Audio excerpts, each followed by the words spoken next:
Bill C7, or the new Medical Assistance in Dying Bill, received royal assent and has become law in Canada.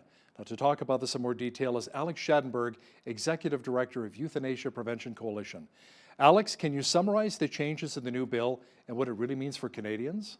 The original bill removed that your natural death had to be reasonably foreseeable, meaning that people who are not terminally ill could die by euthanasia. The second thing it did is it removed the 10-day waiting period. So the original law had a 10-day waiting period to die by euthanasia, and this bill removed that.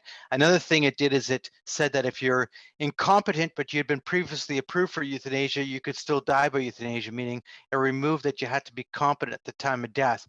But then the Senate got involved, and the Senate added that you could be mentally ill, and that'd be the only reason for euthanasia, and Parliament approved that. But they did put a caveat of a 24-month hold on that for them to discuss the rules around euthanasia for mental illness alone.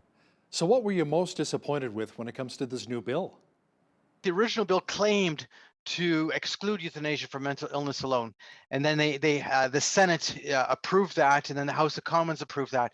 So now you have something that has not been studied. You have the Psychiatric Association saying, well, there's no proof that psychiatric conditions cannot be treated. So there's no actual, how would you say, parameter as to say this is what you should do and not do. And yet you have now legalization of euthanasia for mental illness alone, which would come into place in 2 years. It's a great concern because what does it actually mean? I don't know. On top of it, the bill still lacks definition. There's no definition for the term psychological suffering. So what does that mean? So, Alex, where does this bill leave you and your group, Euthanasia Prevention Coalition, moving forward? People contact us on a regular basis dealing with these issues around end of life, especially euthanasia and assisted suicide. And we're directly involved with providing services to help people, especially when it's a family member and they're trying to say, we don't agree with what our sister or our mother or our father's planning to do. How do we talk to them? How do we try and stop this from happening? Euthanasia Prevention Coalition is there for them.